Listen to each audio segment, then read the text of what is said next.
reducing acne by 80% in the first 4 weeks. It's wild. All I was thinking about was like, I've got this really good product. I hope people buy it. I don't know how to describe it. It warms my heart. It sounds really corny, but it's like really special. My reputation goes out with every bottle sold. I always say that, right? And it's like, if this doesn't work, I'll hear about it. I'm always conscious of that like few percent of people that I'm going to piss off.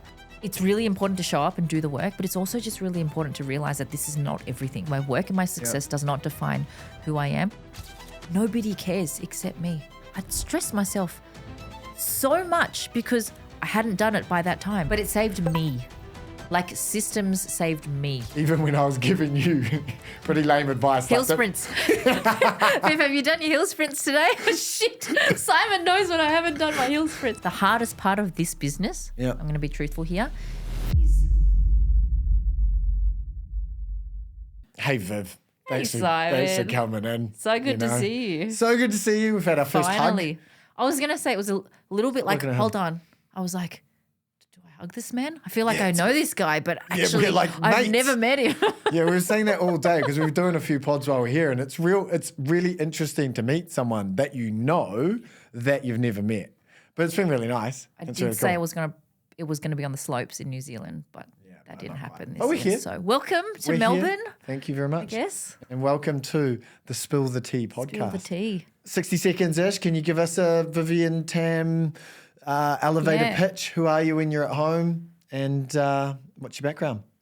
Who am I at home? What does that mean? Well, that's like a bit of a saying. Who are you when you're at home? You know, you're like mum, business owner, Chinese doctor, da-da-da. Mum, first and foremost. 2 beautiful kids, lovely husband, amazing kids. My kids are amazing.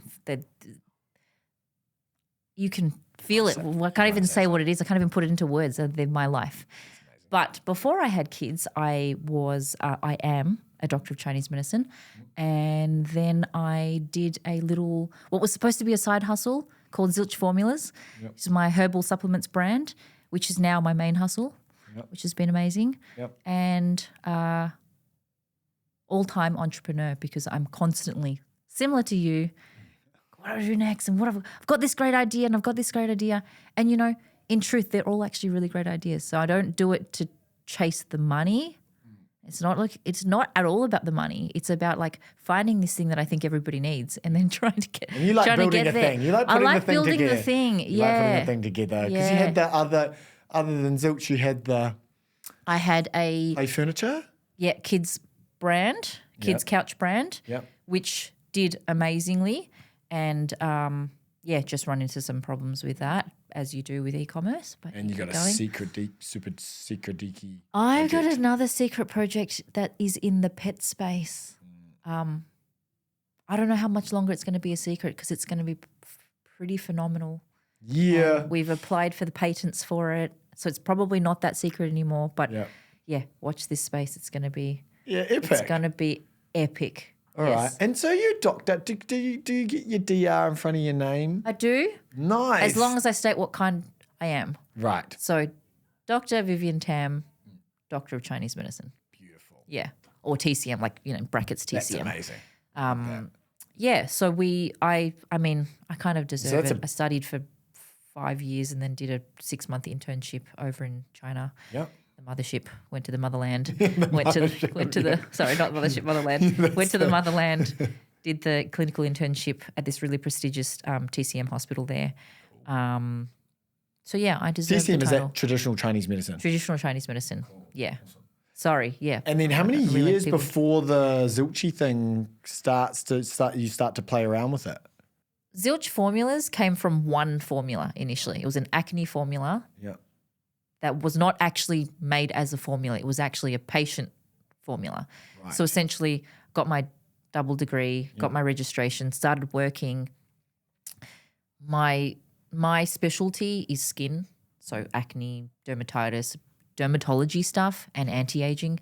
So that's kind of the course that I took with it. And then within the first year, I started seeing, all those kind of patients, dermatology patients, and I had this prescription that I basically made for myself because I used to have acne when I was younger. Right, okay. And then I started giving it to patients and noticing, not just to try it, but also just because when I was consulting, I was noticing that like 80 or 90% of the time, people had the same pattern. It was like, oh, everyone has this aspect of inflammation. Everyone's got this aspect of blood stagnation. Everyone's got this aspect of like, non-healing. Like you get pimples and they're like, why is it sitting under my skin for 8 or 9 days and not going away? So there's a pattern to that in Chinese medicine, right? So we track this formula over about 2 or 3 years and the success rate is like astounding, right? It's like. Say a number. Say a number that won't get you sued. It's like 92%. Which is out the gate. 92%. Let me finish the sentence. Asterisks. In reducing acne by 80% in the first 4 weeks. It's wild. Let's say that out loud again. And, we 92% of patients will have an 80% reduction in their visible acne symptoms within in the first 4 weeks 4-week period of taking this herbal formula, right? So I'm working. And at that time, if you asked me, oh, what's your dream? I'd be and like, so you're individually prescribing this? Like you're making this up for people or like you come in as a patient and as a TCM doctor, I prescribe it to you. So it's prescribed to Simon John Phillips. And how though? Do I have to go and buy a bunch of things? Do I got to go buy this bottle, that bottle, that no. ingredient? So it's all done in-house. So it all comes in, I bottle it up for you. I have a herbal dispenser in the clinic. I go and pick and choose the magic potion, put the ingredients together, and then put your name on it, give you the dosage, send you away. So, and then you come back, 4 weeks later to have, check in or whatever it is. So, it was a prescription formula essentially made for. And so you started to see the pattern, like despite the differences in the different individuals and humans coming in. You're prescribing them the same thing. Correct. And you're going. Which is a little bit sort of contradictory to what like TCM is because, sorry, knock your microphone, which is basically like it's always like very bespoke, right? It's like, oh, we individualize it to you, which is absolutely still true through and through. But what I'm talking about is like what I was finding was that most people that had hormonal acne or most people that had, adult cystic acne came in and they had the same repeating 3 or 4 patterns in the body every single time. And you're like, hang on, this is something, right? There's got to be a cost efficiency in your ability to put that together in a formula rather than have everyone come in to see you in person, you're dispensing. Like not everyone can afford that. I'm laughing because it's like such a Simon question because I wasn't thinking of it from a cost, like to be truthful. It wasn't. Classic evil cost guy over here. I mean, now I would be like, oh yeah, how do I make this cost efficiency? But like back then, I think about like I was in my 20s, right? Like I can't remember now, like early 20s when I started my clinic, right? And I was just thinking more of like hang on, this is a thing. Like I've got something that actually works for acne, which is like at the Holy Grail. I don't really want to sort of like toot my own horn, but acne is really, really hard to treat, right? To this day, it's one of those things that dermatologists have wait lists for and people come in and it's just, here's your prescription for your spironolactone, here's your prescription for your Accutane, here's your prescription for your... Accutane. Yeah, horrible stuff. Yeah, I mean, I make no comments, but I can. Horrible stuff. Like my lips and stuff were exploding. It was crazy, and it kind of like it worked. Dry. You'd hope it worked. It was like a nuke. It's like it'll kill everything. Yeah. Anyway, and it's like I'm got this prescription formula, and I'm like, it's literally 100% natural, right? Because all I'm putting in it is Chinese herbal medicine. Yeah. There is literally nothing else in there. And so, we can never say nothing has side effects. We can't say, oh, no side effects, but it's natural. So the side effects are going to be minimal, if any. Yep. We can say that out loud. Yep. But like, talking from a Chinese medicine point of view, I didn't have to think of that. I was prescribing as a registered Chinese medicine doctor, so I was allowed to do that. Yep. Started prescribing and I was like, I'm onto something here.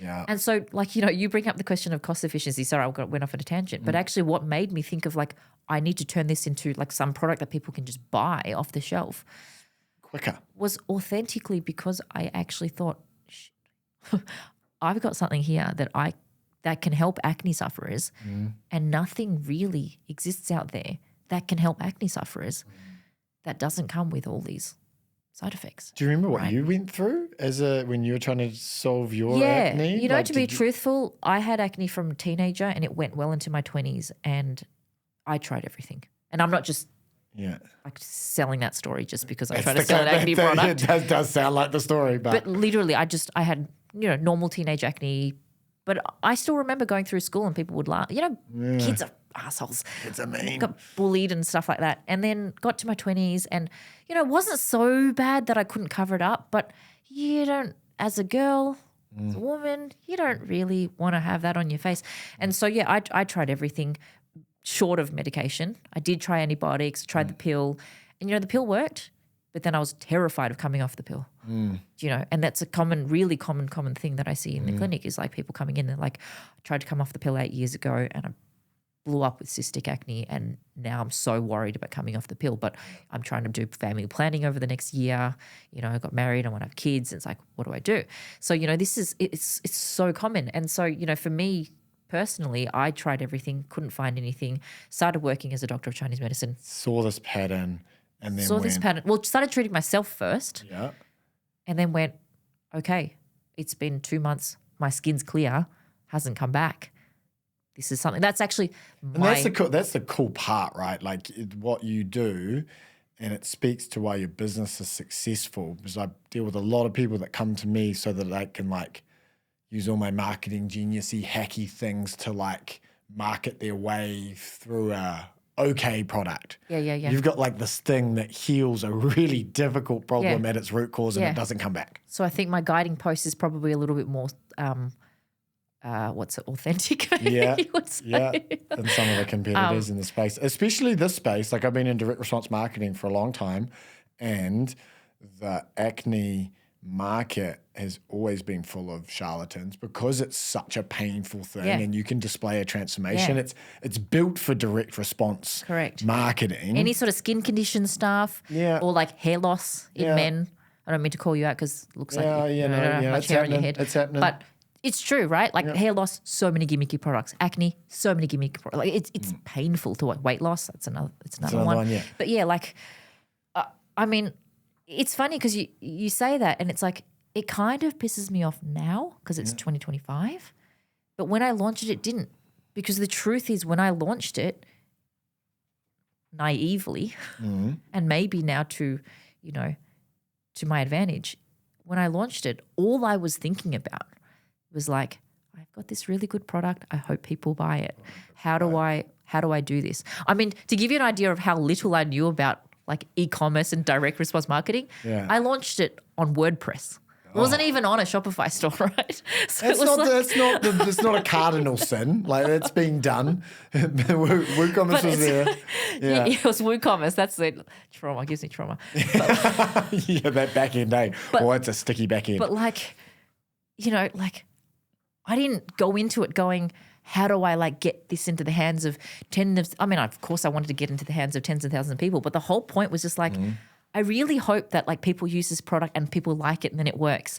And then, through word of mouth, it'll build and da-da-da-da. And so really I went into it quite innocently. Yeah. Without like, I wasn't that outcome driven. Yeah, which is kind of nice actually when I look back and I'm like, maybe if I was outcome driven, it would have been a lot more nerve wracking and a lot more, scary. But like I put a lot of money into it. So yes, I should have been outcome driven, but like I put a chunk of money But you also had a big belief. You had a lot of belief. That's all it was. It sold for you and it sold for the customers. That's all it was. I would have never done it otherwise. I knew it worked, right? Yeah. So do you remember if there was a day or a week or a moment, I'm asking this question to everyone, where you went from, this could be my core business. This could be my main thing. Was that, is there a moment? Couple, yeah. Two. I'll tell you two very quick stories. Yeah. I launched it. I was on this Facebook group called Like-Minded Bitches Drinking Wine. Yeah, okay. Give me an invite to that. It's kind of like a girl's version of what you do. Yeah. And, I just was, and then I just basically put it out there. I was like, hey, bitches. No, I didn't say that. A lot of people start with that. But I was like, hey, team. I was like, I've done it. I got it TJ listed and went through the sort of hurdles to do this. I've launched my formula. Like, here it is. If there's anyone that's suffering from acne, would love your support. Send it to your friend or whoever it is. Much love, right? And it was just like a announcement post because I was proud of myself. Yep. And then it just was like, I don't know, I just got so many comments on it. And I was like, oh my God, I've never had a Facebook post that had that many comments. I'm not used to having many friends and like people. I'm not one of those socialites that are like, you look beautiful. And so it was like, I woke up and I was like 118 comments of people just going, congrats, this is amazing. This is amazing. Wow, we need this. Where was this when I was a teenager? And it was all this stuff. And I was like, are they just being really nice? Because this is just a really uplifting founders You promised company, me a quick story. Right? So then I was, sorry, I'm going to cry now. And then it was just lovely. And I was like, okay. So that was my first validation. Nobody bought it. I mean, some people bought it, but it was almost just like, okay, people look like they want this thing, right? Yeah. And then the real story was that in one of those posts, one of the girls was a buyer for Nourished Life. Okay. Which is Australia's, like at that time, biggest sort of like green, clean beauty market online. Yeah. Right, in 18 or something. And the buyer picked it up and said, was like, we want to be exclusive, partners to you, and like started ordering stock. And then, through that and through some of our own marketing channels, and just we sold out within 8 weeks. Nice. 8 weeks. I had like my first run, Yeah. I had budgeted for like 6 to 12 months. And this was obviously like with no real forecasting. It was kind of just like we'll see, right? If I sell like 5 bottles a day, that'll be nice or whatever. So bought enough like a year. And at the end of that 8 weeks, you were like, okay, this is a thing. Well, at the end of the 8 weeks, I literally had to talk to my web girl and was like, can we do pre-orders? Like, is that a thing that we can do? Like, had no idea. I was like, do we keep selling it? Do we just stop? Because actually it's going to be another 4 months until I can get stock, because I literally did not order another until I sold this out. Yeah. And so that was the moment where I was like, okay, I think this is a thing. But it's I still treated it as a side hustle, because I was like, still it wasn't a reality to me, because I was still like working full time as a Chinese doctor. So that was my thing, right? And then once it started to grow and scale more, you wound down some days and started to put more time into Zilch. And and naturally, because I had kids anyway. Yeah. So I had kids, and so that kind of wound down my time at the clinic anyway. Yeah. But yes, as it started to grow, I kind of realized that I needed to do more e-commerce based stuff, and not just run on the hunch of like, oh, I've got a really great product and people will buy it and that'll be the business. Yeah. I started realizing that actually, hey, there's a lot more I can do here. Up until that point. Is it important to you to stay a practitioner like at least a couple of days a week? Is that like a part of the thing, or I mean, look, from a marketing brand story, black and white, of course, you want to have that reputation. But for me, it's important to me as a person. That's what I'm asking. Yeah. Like Yes. Because so many people said to me, she goes, they could be like, oh, you could just scale this, and then you wouldn't have to like swap your time for money. Time for money, which is like turn up and be a clinician and talk to people. And it's like, I actually really thrive there. Again, don't want to toot my own horn, but I'm really good at it. Really good at being a doctor of Chinese medicine. How good's the face-to-face, and you get the outcomes for the people, and they say the thank you. And I get the outcomes for the people, and like 16 years later, I still get the thank yous from people, and it's still just, I don't know how to describe it. It warms my heart. It sounds really corny, but it's like really special. It's really, really special when you have people come in and they're like, I've tried everything. Yeah. Literally, because Chinese medicine, come on, let's be real, right? 2025, we're getting there, but it's still a lot of woo-woo, a lot of stigma, right? And so it's like people coming into Chinese medicine for acne, last resort, right? Tried absolutely everything. So imagine the feeling to be me, where they're like, they come in and they sit down and they're like, in their head, they're like, I don't actually think you're going to be able to fix me. Whatever, but we'll try, because I've tried everything and I'm dying. Like my face is just the worst.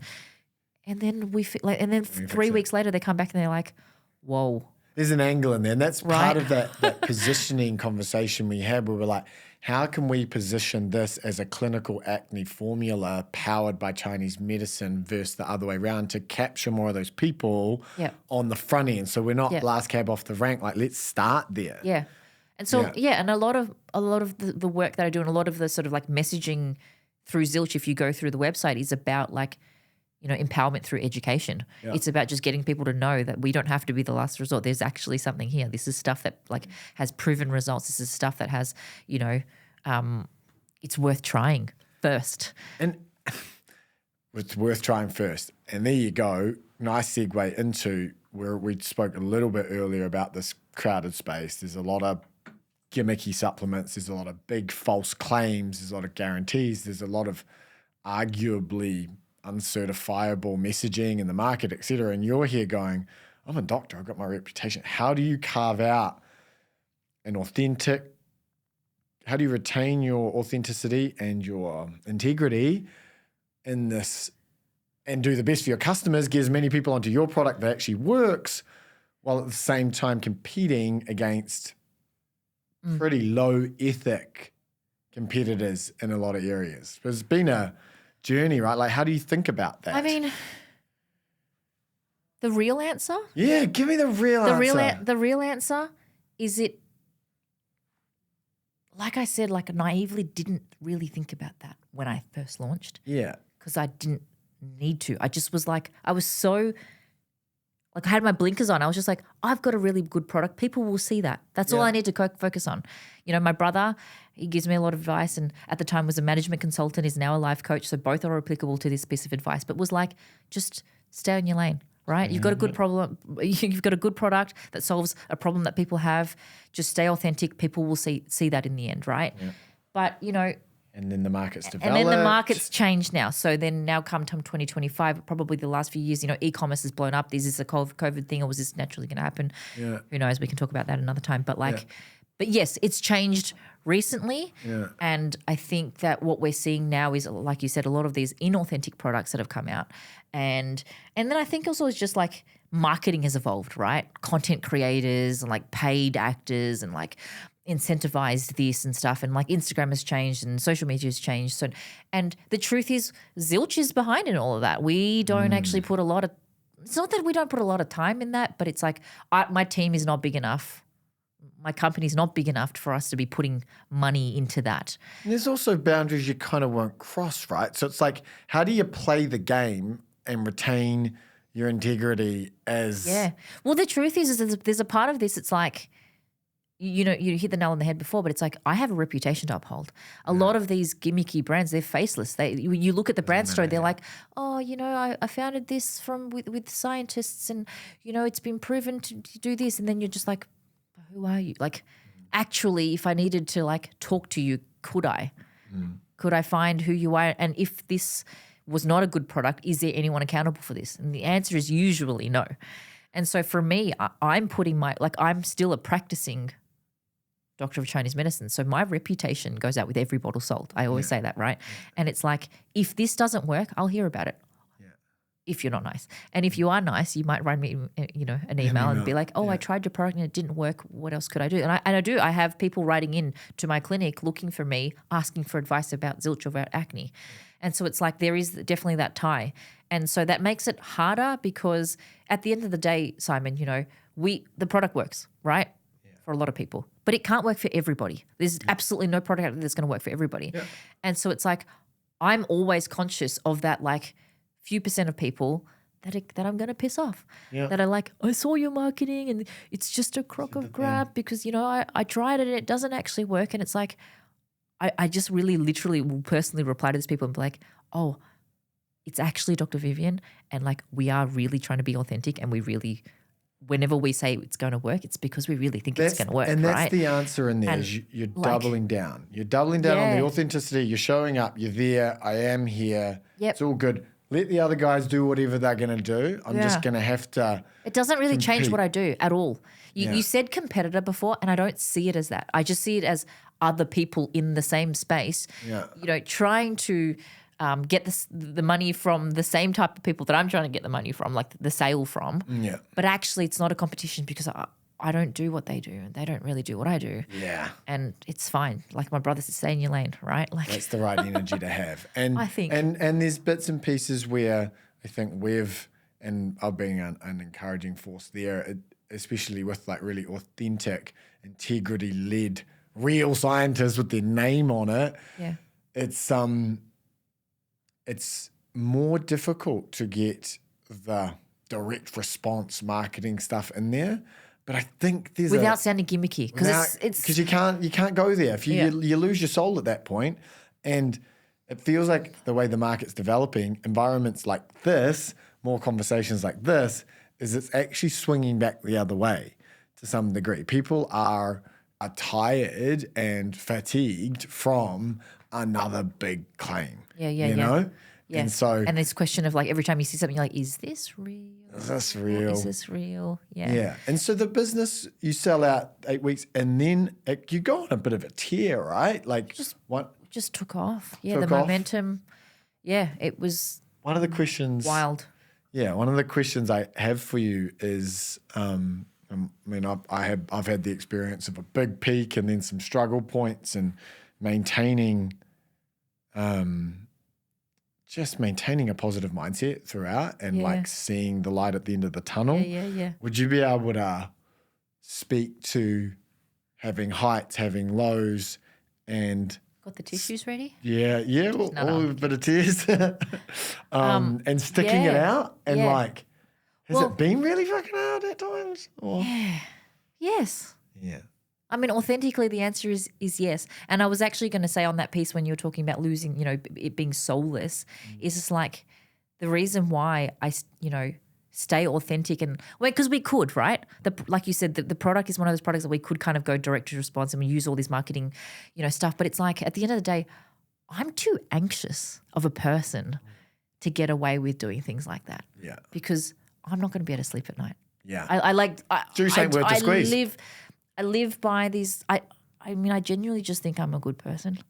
I try to live, by those values and just like be a good person. And when I see ads like, other people's ads and they go, you're not a good person. You're just making. You can see through you're it straight literally away. like, this is just some person that's like hiding behind a computer screen and is just making people have all this false hope and spending money on things that they know is not going to help. I don't know. I couldn't do it. Because, it comes back to my values and, but yeah, speaking on the highs and lows, like, I mean, it's been a journey. Any business, any entrepreneur will tell you, what's that quote about like an entrepreneur? The only thing that an entrepreneur knows for sure is that nothing is for sure, right? Like, yeah, it's a good one. Right. Yeah. And it's like, I think for us from a Zilch point of view, there's a lot of regulatory stuff, right? So a lot of red tape stuff that we have to go through, TGA stuff. And if you're in America, it's FDA stuff. And so there's a lot of like regulatory stuff, which is never fun. Have to do for the public safety. Of course, that's important. But like that's never easy. But also just like the ever-evolving e-commerce space, which is why I'm so glad that I met you, because obviously we signed on to, I don't know if the podcast has actually introduced who Simon is, but Simon is essentially like a business coach or a business mentor, runs this, just a little community of, boutique community of people, like-minded people. And I sort of signed on because I needed that like business support. It's a lonely journey, right? It's a lonely journey to kind of be able to launch this product, navigate and wear all the hats. Everyone knows entrepreneurs wear all the hats, right? Yeah. So I've worn like the regulatory hat, and then I have to wear the marketing hat, and then I've got to wear that hat. And what about when it all gets too much? How'd you deal with it? How did I deal with it? Yeah, like how did you get through? Truthfully? Truthfully. There's been some dark times. Fortnightly psychology sessions. Yeah. Leanne, if you're listening, We I love you. Leanne. I love you, Big fan. Leanne. Thank you. Can I get your number? She's amazing. She's actually amazing. But like just support, like literally just talking. Did you talk through your support infrastructure? So there's my psychologist, the best. The best. My brother, Yep. the best. Z, love you. Yeah. You've been great. You're like, I'll take that. I'll take a third. But no, this is not in order. Is this in order? Everything's a competition in my brain. But, to be honest, also like myself, as in I'm pretty good at recalibrating and kind of just going, I live a pretty good life. Everything is actually okay. So you have you have a self-talk mechanism. Really, really strong, like my psychologist says this, and like everyone that knows this, really strong self-preservation. So it's like I will not do things that are bad for me. Yeah, okay. And so this spiral of thoughts that are going to, spiral into I don't do it. I just kind of go, you know what? It's really stressful and things are really, really hard right now. Like the last 18 months in the business have been hectic. Really, as my psych would say, any normal person would be in a mental asylum with the stresses that you've had thrown at you. You've navigated them, quite well. And it's like, for me, it's like, it's because I didn't want to be down in the dumps. I didn't want to. I've got a beautiful, I'm blessed. I have a beautiful family. Yeah. I'm helping people. I have, a successful businesses. I have my health. Yeah. I'm But pretty I think, good. So there's a couple of key points there, right? Yeah. You've got a multi-layered support network of like direct professional psychologist, sort of familial, Beautiful friends and family. and family, which have their own expertise, Yep. business mentor, coach, and then your own internal compass.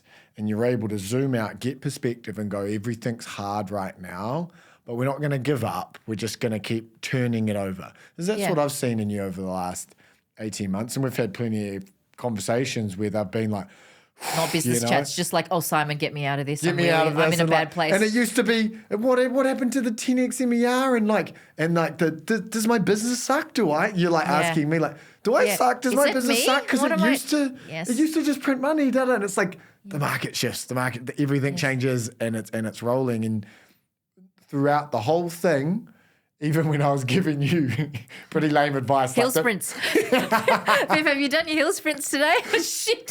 Simon knows when I haven't done my hill sprints. The best advice I could give for about a month there with Vivian wasn't, hey, if we could set up a technical bridge page to increase conversion rate by 17%, that'll allow us to get the earnings per session necessary. It was actually like, have you tried running up a hill? Like that was lit. I genuinely believe. I was like looping in. CC, Tiff, can you look at these numbers? I've got to go up the hill. Put that in Asana. But in all seriousness, I did feel like that was the best advice I could give at that time. Like the most fundamental of advice. Yeah, like, Let's are you looking after you? Yeah. Let's do a hill sprint and come back and have the same and see if the same chatter in the mind, is it coherent? Are we more in touch with reality, or are we in touch with that like sort of anxious, not crazy part, but you know what I mean? I have the same thing. Anyway, all the thing, what I've noticed is regardless whether it's we're catching up each week or each month, you turn up next time, you go, all right, and I've done these 8 things. You just kind of like just got to keep going. Prodding along, one foot in front of the other. And there's some like venting and there's some X. But then the work didn't stop. You just got to do what you've got to do. Yeah, you're just doing. And man, if I could bottle that up and sell that to my early stage entrepreneurs, especially my 50, 100, 200 grand a month entrepreneurs, often it's that. It's actually not the new fancy thing and you don't need the different program or the do I need the $200 a week AI plug-in thing? And maybe. Now we actually probably just need to like solidify new product development, get a campaign plan in place and keep turning over the creative until we get that one that slaps. Yeah, don't procrastinate. Turn up, do the work. Maybe consolidate, get a couple products into one, But it's genuinely. I have my weeks where I haven't done the work. Yeah, obviously. But that's okay too. Yeah, that's that's the other bit. Yes, I'm good at letting myself not do the things. I mean, yes, there's always this voice of like, as Leanne would call it, my demanding voice, which is always like, you always have to be on, Viv. Come on. Why are you resting? The business is, not doing as well as it used to. You can't rest. You got to keep going. Why aren't you doing more? Why aren't you logging on? And it's like, Leanne literally was like, just tell it to take a seat. She literally was like, pull a seat up and just be like, I acknowledge you. Thank you. You've gotten me where I have, but I need you to sit down now. It's not your time. Yeah. Like you actually just literally need to sit down. Yeah. Like Viv doesn't eat well anymore. She's like not sleeping and stuff. Like you need to sit down. Helping us, guys. You're not helping her. Yeah. You were helpful once at a time and you're not helpful anymore. Yeah. So it's like she's, I've recognized over the years is like, it's really important to show up and do the work, but it's also just really important to realize that this is not everything. Yeah. My work my work and my success does not define who I am. And that was really big for me. Like it sounds very like cliche, oh yeah, you are not your work but it's like really hard when a lot of your adult life has been based on how well you've done, how how successful you've been, My entire identity was wrapped up in my businesses and what I've done. And then now thank God for Ariel. Like I've got a little bit over there and a little bit into sports and stuff. Sorry to cut you off. I suck at being a host. I mean, we could. I was actually going to say, do we want to add another 90 minutes to this podcast and we'll just go there? Yeah. But like, I'd love you to host me on my own podcast. It's great. Tomorrow we'll come back tomorrow. It's just a lot about believing. I mean, really, You got two options. You either don't do the work and you give up, and then you know for sure the outcome is that you don't have anything, or you just try your best. And I want to, there's a real beautiful piece in that as well. That Mike used to call it shooting all over yourself, could'ves and should'ves and would'ves and all of those. And it leads to this pain and shame and guilt and angst.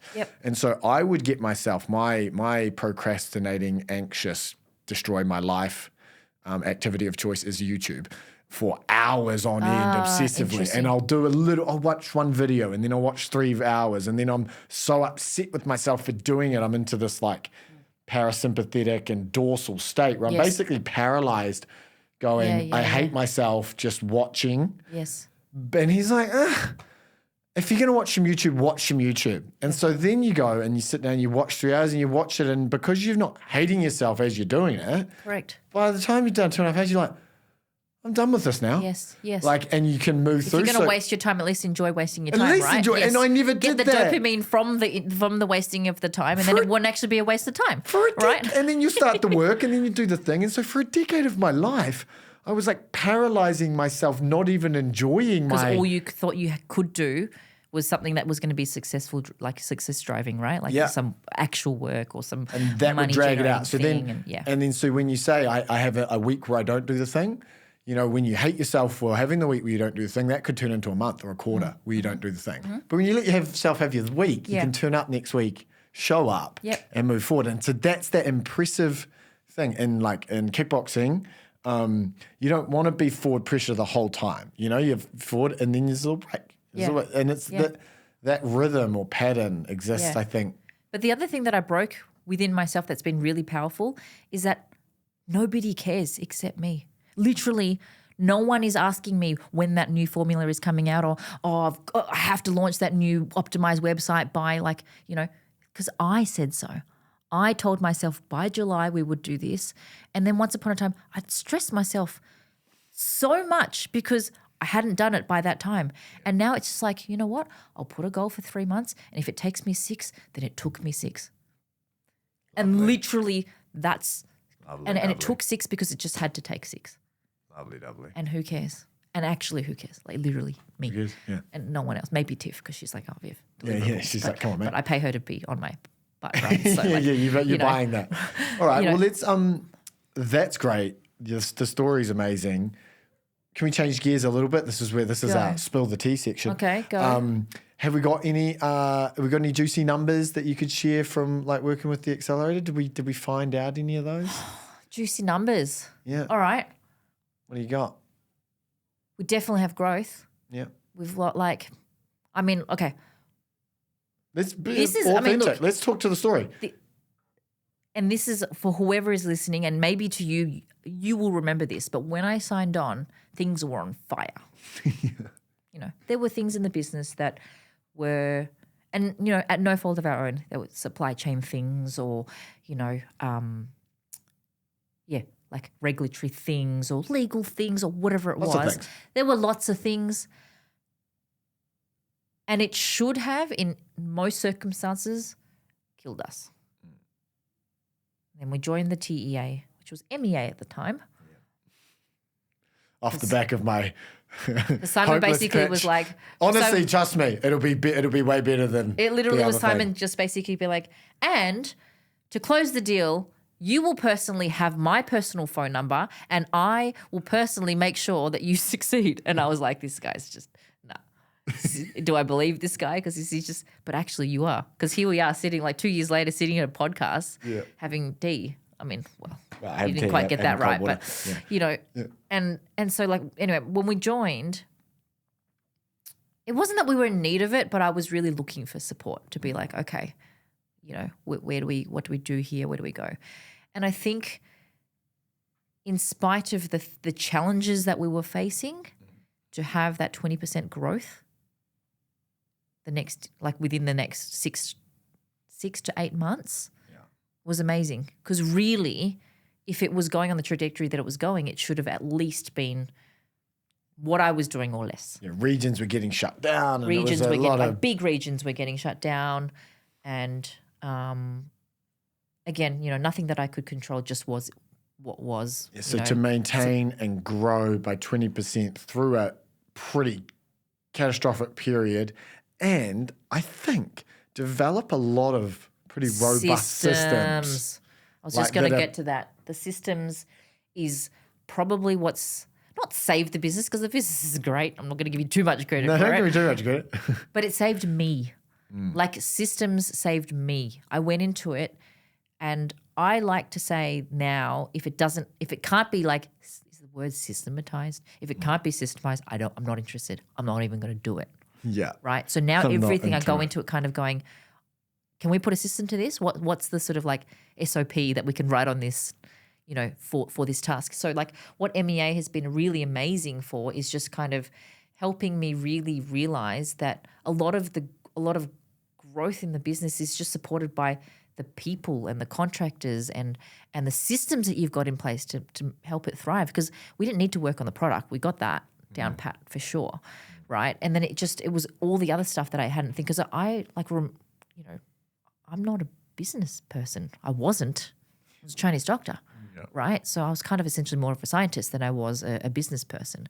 And so sort of coming into the TA and learning that other very black and white aspect that I had kind of ignored or hadn't had the time for was brilliant. There's this theme with you brand owners, you multi-million-dollar brand owners. You'll come on here and go, well, I'm not a business person. And I'm like, you do know you're in the top 1.5% of all Shopify stores that have ever existed ever. If there's I didn't actually know that, but thank you. That's validating. You'd probably be in the top 1% if there were 1,000 people in an auditorium and they were, yes, I know it's crazy to think about. Yeah, your numbers are top 1%, maybe top 2 at least. So 1,000 people in an auditorium, and you walk across the stage 20th, you sit in the audience and you watch 980 other people walk across. That's where you're at. That's pretty cool. It's pretty cool. Thanks, Simon. Yeah, it's pretty amazing.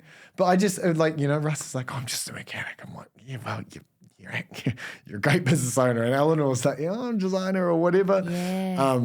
But you got to stay humble, Simon. Yeah, you got to stay humble, but you also got to own it a bit. I think you're actually a fantastic business owner. You own multiple, you run them well, you're a property developer on the side. Like, I don't know if that went too well. I don't know if we can wear that hat. Won't be doing that again. Yeah, that's another podcast. And speaking of the systems, because one of the things I think, it's all about creative, right? And these days, it's all about your ability to output creative.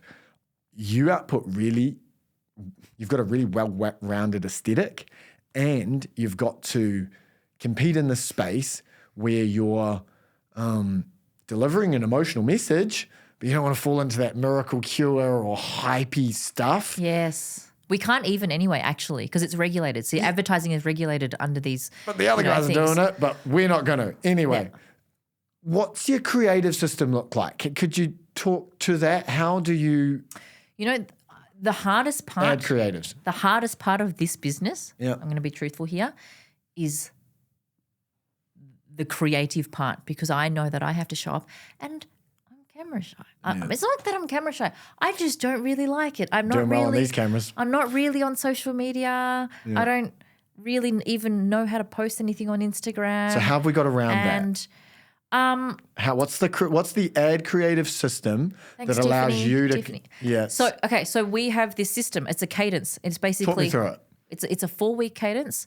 Week 1, Tiff and I show up on a call and talk about what are we going to talk about this month. What are the ad creatives? What are the angles we're going to go with? Cool. And you know what? What's an example of an angle? Dr. Vivian reading a review. Great. An authentic review, literally just like some review that got sent in. We're just going to be like, hey, it's Dr. Vivian. I'm reading a review. Cool. Right? And we tried lots of things. And in the end, it was always just Dr. Vivian doing authentic things, like talking about literally sharing a story, sharing a review, sharing an educational piece. Like I might tell people about what is the difference between normal acne and hormonal acne. What makes it hormonal? Like it's just education. So Dr. Viv shows up, product works, talk to the efficacy of the product in the context of customers. Cool. So you're not trying to find new fancy angles. Well, there's all these fancy angles. They're like, where's Tyler? But Tyler's like, hey, try this. And I watch it. I'm like, nah, I can't. No.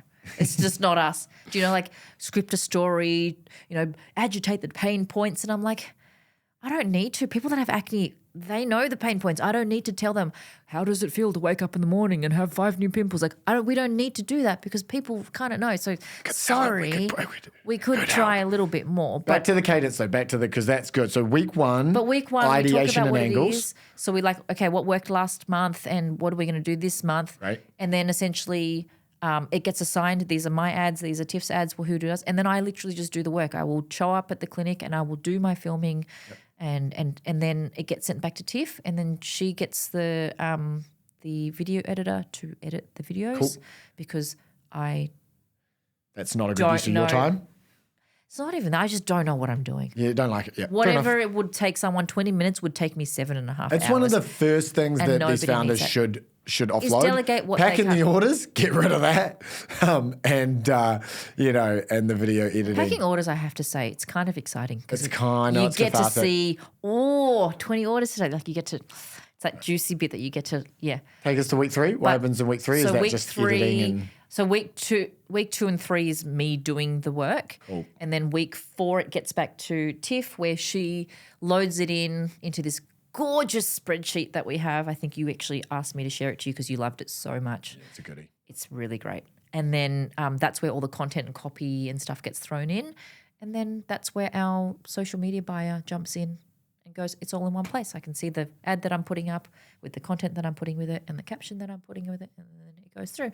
And then we get the learnings from that, and then it's the next week it's week 1 again. We're back. Week 1. So, sometimes we lag. So sometimes it's Dr. Vivian's fault. She had the flu. I don't know. She was hormonal. Didn't want to get on the camera because it was cortisol face, whatever it is. Yeah. So, we're a bit late sometimes. But, for the most part, it's like a 4 to 6 week cadence that we follow. One more question. Go. And this has to be a quick one. You've brought in some more performance marketing, messaging and elements and copywriting and optimization to the website. Yes. What's that looked like? How did you deploy that? Take me through that little workflow that you went through recently. I think, like I said, we started our website on WordPress. Yeah. Not that that's got anything to do with that most recent transition, though, you've kind of... but the backstory is that we just didn't think about that. It was literally like this authentic, what do people need to know about this product?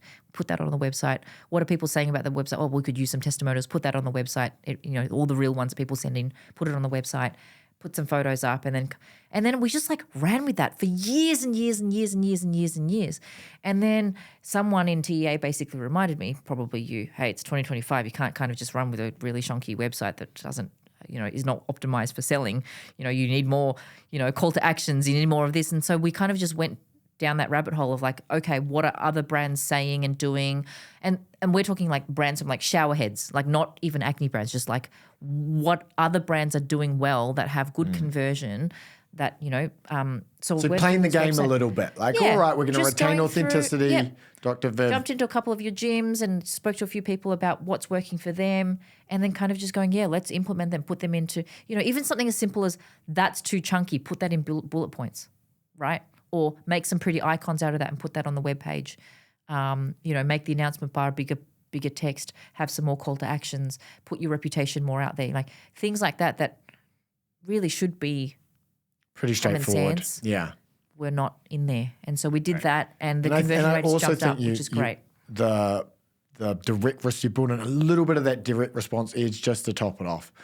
And our final minute here, I'll give you the answer to this later properly, but if I gave you an elite AI engineer for a week to build whatever you wanted or solve whatever pain problem in your business, what would you have them do? What would you have them build? The AI.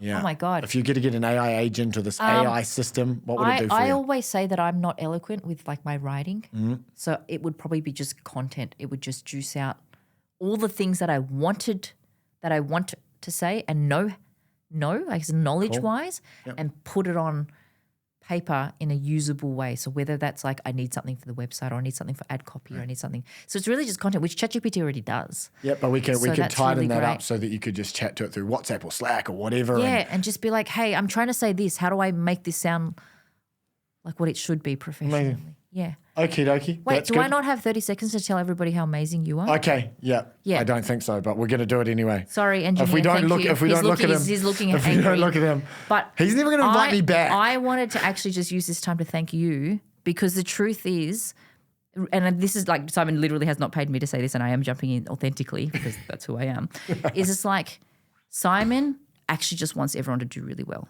Like, and I think that is the biggest difference between everybody else that I've spoken to in terms of agencies and stuff, is it's like you genuinely actually want to see me thrive. And whether that's because it hits some dopamine for you personally, or whether it generates you revenue in your agency, you know, in your like your model, is that me and the community feel that you authentically want us to really succeed. And I think so that means everything you do in the program, every bit of information you put out there, all the coaches that you hire, everything that you're implementing in the system, really that shows. It shows us, hey, I want what's best for you because we want to see you succeed. And it's rare and it's refreshing. It's really nice. So thank you. Thank you. Thank you for that. Let's finish there. That's amazing. Thanks for coming on. Spill the tea. We spilt the tea. Bang.